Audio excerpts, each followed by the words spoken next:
जय हिंद। स्वागत है भगत सिंह जी के क्लास में। हम लोग एएलपी पे रणनीति बनाएंगे क्योंकि एएलपी के जो पोस्ट है उसे बढ़ाकर लगभग 19,000 कर दिया गया है। कितना कर दिया गया है? 19,000। 18,799 कर दिया गया है। तो एएलपी की तैयारी करने वाले स्टूडेंट के लिए बहुत बड़ी खुशखबरी है कि सरकार ने इस वैकेंसी को इंक्रीज किया और अच्छा खासा इंक्रीज किया, लगभग 3.3 टाइम्स किया। ठीक है, तो अब इसके प्रति रणनीति बनाना है। पहले की वैकेंसी पे आईटीआई वाले का बहुत ही कम चांस था जॉब होने का, क्योंकि उसमें बीटेक डिप्लोमा वाले का बोलबाला था। क्योंकि वो लोग का यानी कि बीटेक या डिप्लोमा कौन करते हैं? जिसका 10th अच्छा होता है। ठीक है, 10th में अच्छा किया, 10th में अच्छा किया तो फिर 12th में अच्छा करता है, फिर आगे जाके तो इंजीनियरिंग करता है। ठीक है, बीटेक करता है। तो स्टार्टिंग से ही बेटर स्टूडेंट रहते हैं अपने स्कूल के। ठीक है, तो स्टूडेंट वहाँ पे आके ये सारा पोस्ट को भर लेते हैं। लेकिन अब क्या हुआ कि आईटीआई वाले के लिए भी जो थोड़ा सा मेहनत करने वाले स्टूडेंट है, हार्ड वर्किंग करने वाले स्टूडेंट है, उसके लिए अच्छा खुशखबरी है कि अब उसके लिए भी जॉब यहाँ से वो सिलेक्ट हो पाएंगे। और ये बहुत ही बड़ी वैकेंसी होता है, 18,000, क्योंकि जो स्टूडेंट फॉर्म भरे हैं वो 19 लाख हैं। ठीक है, 19 लाख है। तो 19 लाख में 19,000 स्टूडेंट का नौकरी होना बहुत बड़ी बात है। ठीक है, तो मान लेते हैं कि 1 लाख में कितना स्टूडेंट का नौकरी होगा? 1,000 का। ठीक है, 1,000 का, यानी कि एक सीट पर 100 स्टूडेंट के बीच फाइट होने वाला है। एक सीट पर कितने? 100 स्टूडेंट के बीच फाइट होने वाला है, जो कि लगभग कह सकते हैं कि नॉर्मल फाइट है रेलवे में। किसमें? रेलवे के लिए क्या है? नॉर्मल फाइट है। ठीक है, क्योंकि अगर ग्रुप डी की बात करें तो लगभग 300 350 बच्चे एक सीट पे फाइट करते हैं, और यहाँ पे मात्र 100 बच्चे फाइट कर रहे हैं आपके बीच। तो यहाँ पे चांस अच्छा बन सकता है आपके लिए। तो उसके लिए फिर रणनीति बनाना होगा। एग्ज़ाम तो जुलाई से स्टार्ट होने वाला था, एग्ज़ाम जुलाई में स्टार्ट होने वाला था, लेकिन ये जो डेट किया गया है इसके कारण जो है कि थोड़ा सा डिले हो सकता है। पहले जुलाई में होने वाला था स्टार्ट, ठीक है, लेकिन अब डिले होने वाला है, क्योंकि यहाँ पे रेलवे ने आरआरबी चेंज करने के लिए भी मौका दिया है। 24 तारीख से 24 या 25 तारीख से 24 या 25 जून से आप रेलवे जोन भी चेंज कर सकते हैं। आरआरबी जैसे पटना भरे, पटना में एक भी सीट इंक्रीज नहीं किया तो कहीं और मालदा भर सकते हैं, ऐसा जहाँ पे आपको लगे कि सीट अच्छा है। तो एक चांस आपको दिया जाएगा आरआरबी चेंज करने के लिए। ठीक है, बात करें रेलवे की, तो रेलवे की औकात मैथ रीजनिंग उस लेवल की नहीं होता है, क्योंकि मैं भी एक रेलवे एम्प्लॉय हूँ, इसीलिए मैं रेलवे के बारे में जानता हूँ। ठीक है, मैं भी एक रेलवे एम्प्लॉय हूँ और इसके बारे में मैं अच्छी तरह से जानता हूँ, रेलवे का औकात के बारे में। ठीक है, तो यहाँ पे आपको करना क्या है? ठीक है, कि मैथ रीजनिंग, ठीक है, CBT 1 में तो मैथ रीजनिंग का बोलबाला रहेगा, क्योंकि 40 से 45 क्वेश्चन इसी से आएगा। तो इसमें कमांड करना होगा मैथ रीजनिंग में। साइंस का पेपर तो जो स्टूडेंट साइंस से होंगे तो उसका अच्छा ही होगा ही, तो इसमें आपको कमांड करना है मैथ रीजनिंग में। इससे क्या होगा कि CBT 2 में भी काम आ जाएगा। किस में आ जाएगा? CBT 2 में भी काम आ जाएगा अच्छा खासा, क्योंकि वहाँ अच्छा खासा 60 क्वेश्चन रहने वाले हैं मैथ रीजनिंग से। तो यहाँ पे आप 50+ अगर लाते हैं मैथ रीजनिंग में CBT 2 में, तो आपका एक सीट लगभग पक्की है। कंपटीशन बहुत कम हो चुका है, ऐसा मानिए कि बहुत कम हो चुका है पहले की तुलना में। जैसे पहले 5660 सीट था, उसके तुलना में लगभग 3.3 टाइम्स इंक्रीज किया है वैकेंसी। तो उस टाइम पे आपका कंपटीशन भी लो हुआ है, और यह बहुत ही अच्छा मौका है। जिस स्टूडेंट का आई में कोई दोस्त नहीं है तो वो अच्छा से नौकरी ले सकते हैं। जिसका A1 मेडिकल लिया जाएगा, इसमें हमेशा याद रखिएगा कि रेलवे में A1 मेडिकल लिया जाएगा LP के लिए। ठीक है, सबसे टफ मेडिकल इसी का होता है। अगर आप मेडिकल पास कर गए, अगर आप एक चेकअप करा के देख लीजिए, अगर आपका आँख में कोई प्रॉब्लम नहीं है तो आपके लिए इस बार एक सीट पक्की है, अगर आप अच्छे स्टूडेंट या ये तैयारी जम के कर रहे हैं। तो रणनीति यहाँ पे ये बनाना है कि एग्ज़ाम में अभी लेट तो होगा ही, 1 से 1.5 महीना तक लेट होगा। ठीक है, जुलाई में स्टार्ट होने वाला था, तो ये अगस्त पहले वीक में या अंतिम वीक में स्टार्ट होगा इसका एग्ज़ाम। तो मेरा करने का मतलब है कि ठीक है, मैथ रीजनिंग ये दोनों को लेके चलते हैं। मैथ में मैक्सिमम कितना चैप्टर होगा? 25 चैप्टर होगा, ठीक है। रीजनिंग में मान लेते हैं 25, 20 या 5 और जोड़ते हैं 25 चैप्टर होगा। तो मैथ और रीजनिंग में ऐसे चैप्टर हैं जिसको आप डेली एक एक चैप्टर को रिवाइज करें।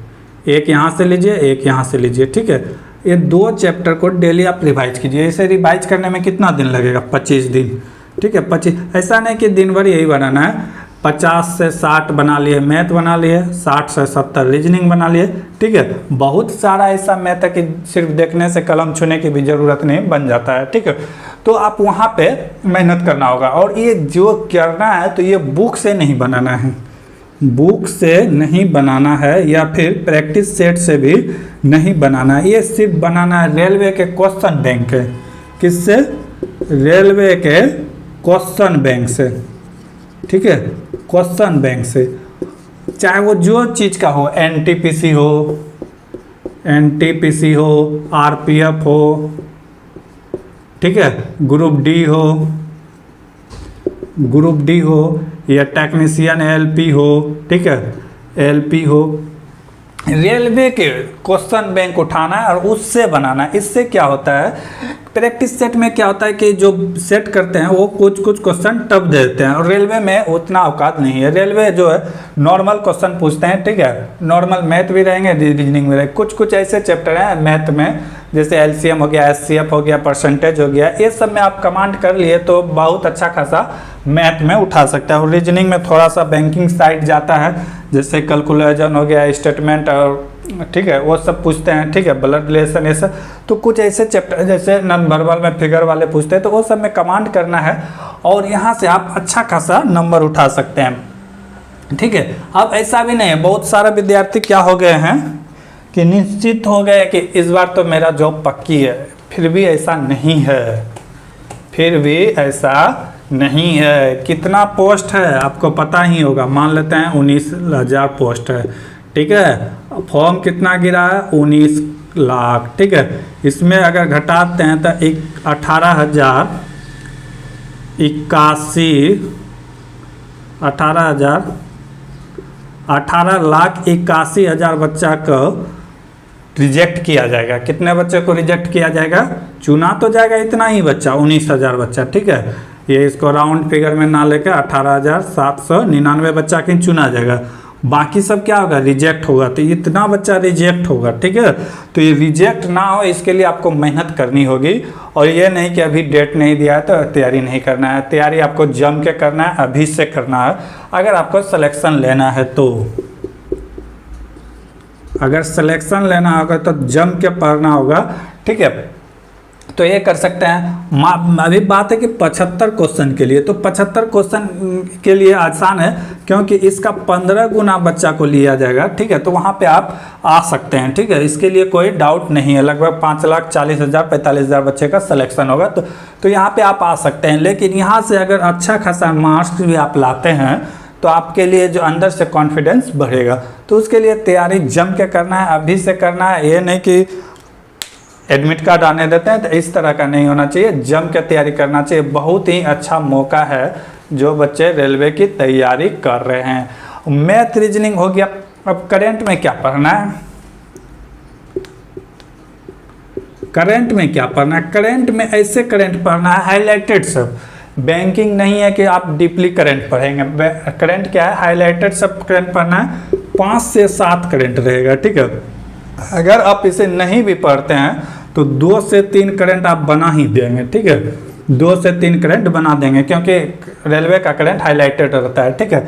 अगर आप डीपली पढ़ते हैं तो 5 से 6 बना सकते हैं, ठीक है। सारा का सारा करंट नहीं बना सकते हैं, तो इसे उतना लेके नहीं चलना है। बस हाईलाइटेड सब करंट देखना है, ठीक है।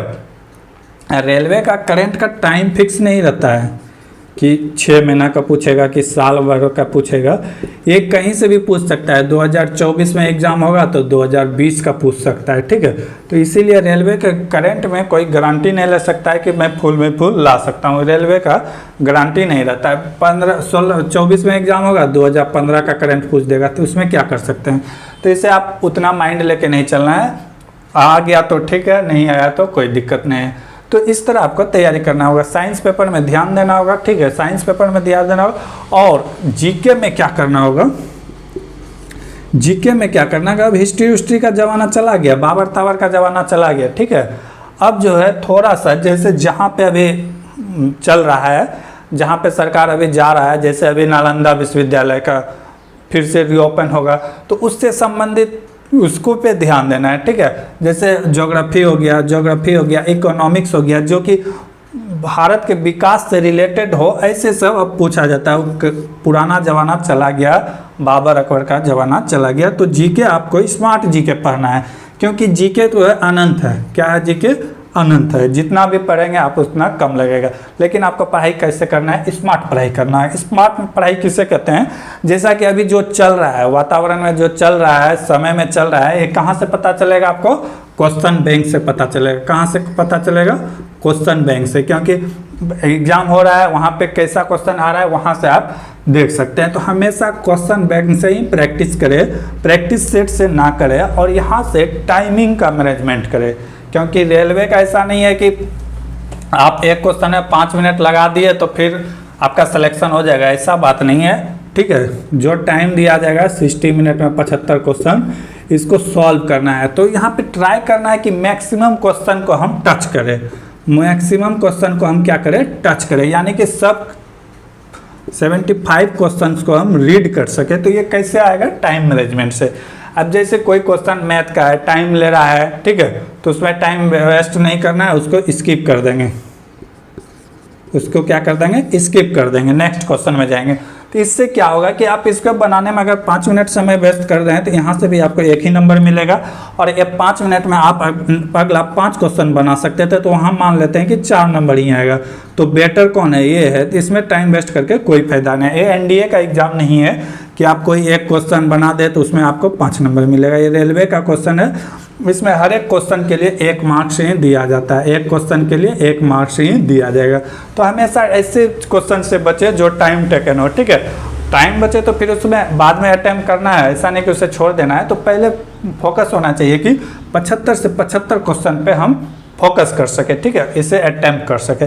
इससे क्या होगा कि आपके ज़्यादा से ज़्यादा मार्क्स हो सकता है। अब ये नहीं कि मैथ ही रीजनिंग बनाने में 60 मिनट का टाइम लगा दिए तो आपका मार्क्स कितना आया? 40 ही तो आया है, ठीक है, 40 मार्क्स ही आया था। सिलेक्शन होना यहाँ पे फिक्स नहीं है, लेकिन यही 60 मिनट में आपने 35 या 30 ही क्वेश्चन किए, अब बाकी जीके जीएस से 20 कर दिए, तो यहाँ से कितना आ गया? 50 का स्कोर हो गया।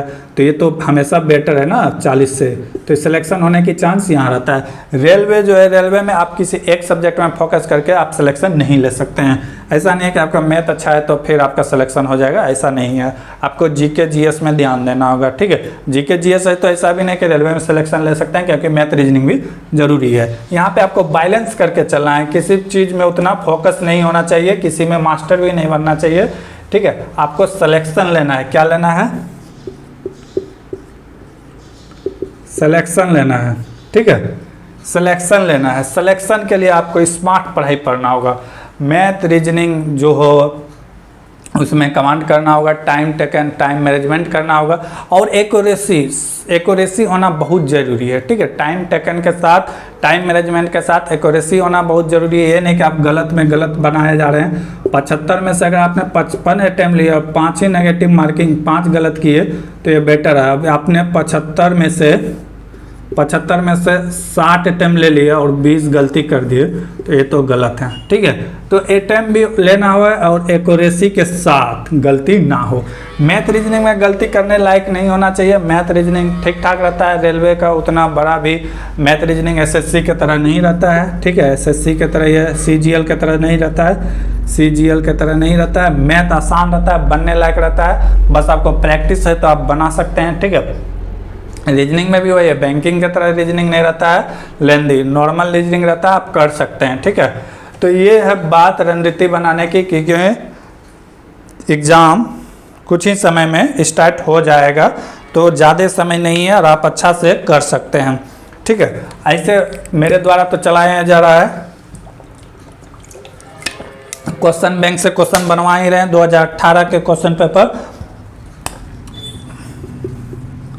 एलपी 2018 के क्वेश्चन पेपर CBT 1 का अब ख़त्म ही होने वाला है। CBT 1 का पेपर एंड करने वाले हैं। 30 शिफ्ट में एग्ज़ाम हुए थे, ठीक है, 30 शिफ्ट में एग्ज़ाम हुए थे। उसका क्वेश्चन जैसे ही ख़त्म होता है फिर तो अल्लाह लेके आएंगे CBT 2 का क्वेश्चन पेपर। किसका लेके आएंगे? CBT 2 का क्वेश्चन पेपर। क्वेश्चन पेपर चलते रहेगा और क्वेश्चन पेपर आप बनाते ही रहिए, यही बेटर है सिलेक्शन पाने के लिए, ठीक है। क्योंकि मैं भी एक रेलवे एम्प्लॉय, तो किस तरह मैंने सिलेक्शन लिया है मैं जानता हूँ रेलवे को, तो वो मैं बताना चाह रहा हूँ कि ज़्यादा से ज़्यादा बच्चे का सिलेक्शन हो। तो सिलेक्शन कहाँ से होगा? क्वेश्चन बैंक बनाने से, ठीक है। फिर मिलते हैं अगले क्लास में, तब तक के लिए जय हिंद, जय भारत।